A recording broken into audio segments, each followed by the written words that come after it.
Hello once again, MMA fans on YouTube. Gonna come to you and bring the UFC 69 Shootout predictions here. It looks like it's gonna be a really good card. It should really be have a Ultimate Fighter theme going into this event because there's so many Ultimate Fighter alums on this card. It's really amazing how latent it is with Ultimate Fighter guys. So let's get right to it. I'm going to do 7 fights in this prediction, and some of the most intriguing fights to me. I'm going to do the Heath Haring Brad Imes fight first. This is going to be a pretty good fight. Really big heavyweights here. Brad Imes, Season 2 veteran. Heath Haring, just a veteran of mixed martial arts, pretty much from everywhere. Of course, we all know about his disappointment in his debut in the UFC on the prior fight night. Don't really think that we got to see the best of Heath Haring on that card. I think people were really fooled and were misled by his performance, especially for those who don't know who Heath Haring is. He's a much better fighter than that, and I think we saw the transition over here to the States for a fighter that's been fighting predominantly overseas. The transition with the 4-point attacks on the ground that aren't allowed over here, and that really hindered his offense in that fight because there was a few instances where Heath would have rained down some knees, and being that it's here in the States, you cannot do that as opposed to being over in Japan where they can. I saw that a couple of times on the last Pride show where a guy was in that position, and of course that could not occur.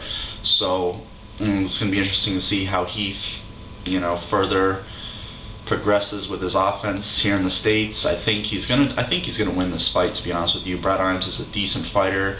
He's shown not the best of chins in the past, especially Rashad Evans. He's a 205er. He was floored like 2 or 3 times by Rashad with good combinations, and much shorter as well. The Dan Christensen fight, he was finished by an armbar. He was also knocked out pretty good in that fight. Not knocked out, but knocked around pretty good. Well, I picked Heath Haring to win this fight by a KO, either in the first or second round. I think he's just too much experience, too much international experience, and his level of competition is head and shoulders above Brad Imes. Next fight, Luke Cuomo against Josh Bring the Pain Haynes. This is going to be a really good fight. Again, Ultimate Fighter alums going against each other. Season 2 versus Season 3. Cuomo is a very well-trained fighter right here, very close to me over in Long Island. Ray Longo, Matt Serra, who's also fighting on this card, against Josh Haynes, who's a very well-trained fighter himself, fighting with the great camp Team Quest. So he's getting better and better as his career goes on. He's 7-7 in his career, though. All wins are by submission, which is a kind of a crazy stat. His losses are mixed decisions, stoppages, and submissions. Cuomo didn't look too spectacular in his last appearance against Jonathan Goulet. He seemed to gas in the later parts of that fight. Wasn't able to just keep his cardio up, and you just saw Goulet outlast him. There was one point in the 3rd round where he had Goulet in a rear naked, and he just wasn't able to finish him because of his lack of conditioning. But I think he's going to win this fight. I think it's going to be a good fight. I think Cuomo's skills and stand-up is unorthodox striking style, and he's got good ground skills. So if Haynes is able to get him to the ground, he'll be able to,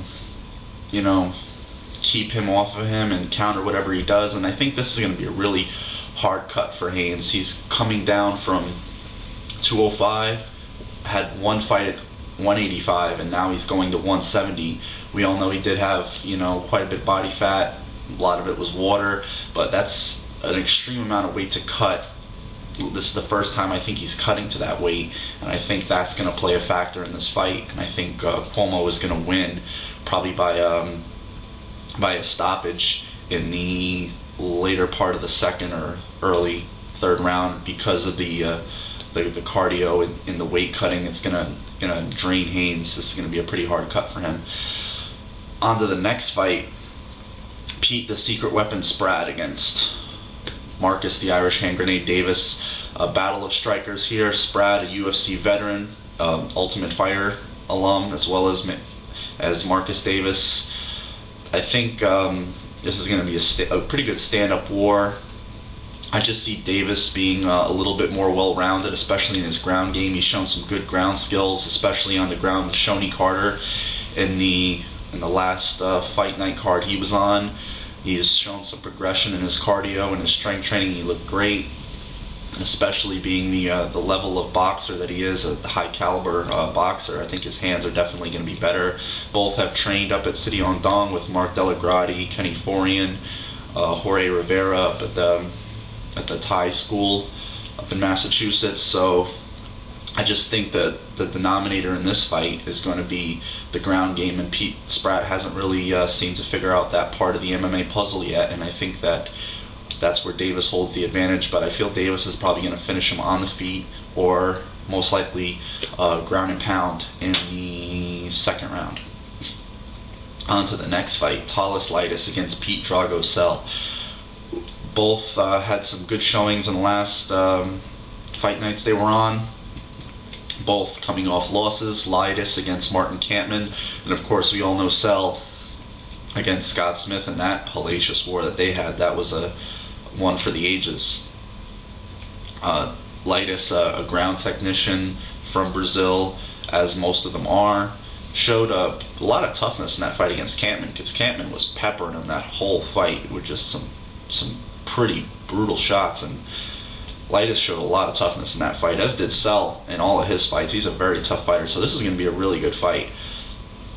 Sell's a good ground technician himself. It's going to be interesting to see who holds the edge when they do go to the ground, but we all know Sell likes to be an exciting fighter, likes to be a crowd-pleasing fighter, and stand up and just go for it. So I think you're going to try to see him sprawl and brawl in this fight and keep the fight on the feet, but if the fight does go to the ground, I feel Leites is going to hold a slight edge in the ground war. So I'm going to give this fight to Sell, probably by unanimous decision in obviously the third round.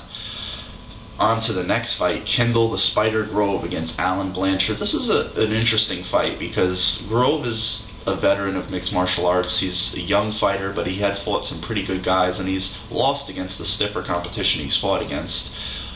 Hector Ramirez, Joe Riggs, all by KO. And Alan Blanchard is a very good fighter. He's 1-1 in his UFC career. He won his last fight against Jorge Santiago by a head kick. He's 9-2. Tall, rangy fighter, much like Kendall. Kendall's an extremely tall fighter for the 185-pound division. I think this is going to be a really good fight. Grove has definitely stepped up his training now with Team Punishment. I think this is going to be an upset. I think Blanchard's going to win this fight, probably by a KO in the second round. I just think that Grove is a good fighter. I just think he has some weaknesses in his game, and I think that Blanchard is going to have a good fight with him, and he's not as bad as people think he is, and I think he has got good stand-up, and he's going to be able to counter Grove stand-up with that. So I think that Blanchard will win this fight, probably by a KO in the second round. That's a bold prediction, I know, but that's why they're predictions. Mike Quick Swick against Yushin Okami. This is going to be definitely a precursor to a number one contender spot potentially. Obviously for Swick, Okami, both undefeated in their UFC careers. Swick, one of the famed alums from the first season. Okami, a veteran of seemingly every MMA organization you could think of. This is going to be a really good fight, a really tough test for Swick, more so than Loazo was, because Loazo just, especially after the Vilas Senor fight that we just saw at the Elite XC show, seems like a shell of himself, and did so also in the Swick fight. He just very hesitant, just didn't want to pull the trigger on anything. You saw in the third round he tried to pick it up a little bit, but it was academic at that point. And I think that Okami is in a different place mentally right now, and he's 3-0 in his UFC career. He's fought some of the best 185ers in the world, even holds a win over Anderson Silva, although it's by a disqualification, still holds a win over him. He's fought some of the best 80 middleweights in the world. Swick is definitely a tough guy, great hands, trains with a great team in AKA, so you know he's only getting better. I've seen a little bit of his ground game. Finished one guy by what he calls the Swickatine, and he's definitely got fast hands, very dynamic stand-up. This is going to be a really, really tough fight, though, and I think that this is going to be a true test for a fire for Swick, facing a guy like this. But I think Swick knows that this is a chance for him to get a shot at the title or get take that next step. And I think if he wins this fight, he'll probably end up fighting Rich Franklin, and whoever wins that fight will face the winner of a potential Marquardt Anderson Silva fight. So I picked Swick to win this fight by probably by a split or unanimous decision. On to the next fight, which is co-main event: Diego the Nightmare Sanchez against Josh Koscheck. We've seen this fight before, although a 2-rounder on the first season. I feel, of course, the common denominator in that fight is going to be the common denominator in this fight, which is cardio. And I feel Diego Sanchez holds a distinct edge in the cardio, and we've seen that in his last three or four fights, that he's just really taxed his opponent's cardio, and just in the later second and third rounds, he's just still operating at near 100%, where his opponent is wearing. And I think that's going to be the case in this fight too. It's just that he's going to be able to tax Koscheck's cardio and just push the pace. And I think that also Diego has fought a lot stiffer competition in the UFC. Diaz, Parisian, Gasaway, Joe Riggs. I think he's just fought a lot tougher fighters than Koscheck has. And Koscheck is a great wrestler. I think he pushes too hard to be a good or great stand-up fighter, where I think he'd be a really great ground and pounder, and a guy who can just transition into submissions on the ground from that, because he's able to take you down pretty much when he wants and keep you there and pass your guard so easily. But I think that Koscheck is going to have a hard time with Diego Sanchez, because Diego just seems to be scrambling all the time, pushing the pace in the fight. And I picked Diego Sanchez to win this fight, probably by a unanimous decision in the third round. I don't know if he'll be able to stop Koscheck, but I think he'll be able to wear him down and potentially stop him in the later rounds. But it's going to be a good fight. I think Koscheck will be able to take him down. I just don't know if he'll be able to keep Sanchez down, and I just don't think he has the cardio to go with Sanchez the full three. On to the next fight. I think I've already done predictions for this fight on a prior, of course, the 67 segment, but the fight did not happen due to GSP's injury. GSP against Matt Serra, and I guess a lot of you can tell by the look on my face. This is a really a one-sided fight, unfortunately, for Matt Serra. He's just really outgunned. I know the UFC and both guys in this fight are really trying to sell this fight. We've seen the promos, the videos, and whatnot, and you hear Rogan and Dana White and the two combatants talking about this fight. Serra's got great jiu-jitsu, yes, but I kind of think of this fight, I'll try to give you an example. The GSP Sean Sherk fight. Sean Sherk's a great wrestler, and he's a lot better wrestler than Matt Serra is. And I think he's a more explosive athlete, and he could not take GSP down, and GSP took him down at will. And I think it's gonna be a microcosm of that fight. Although I think GSP will knock Matt Serra out in the stand-up. Watch out for that head kick he hit Matt Hughes with, or pretty much anything he wants to do on the feet. He's gonna stay out at range, sprawl if Serra does shoot. Serra has shown, he's improved in the stand-up. We saw him floor Carl Parisian in his last UFC fight, which is back at 53.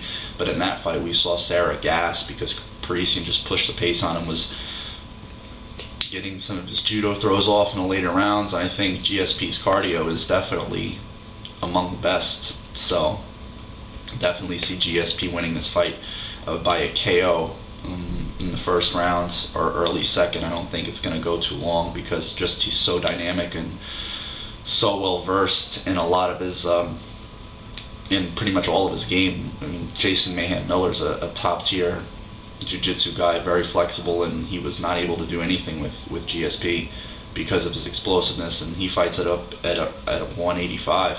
And Matt Serra is a true lightweight at 155, and I just don't think he's going to be able to handle anything for GSP.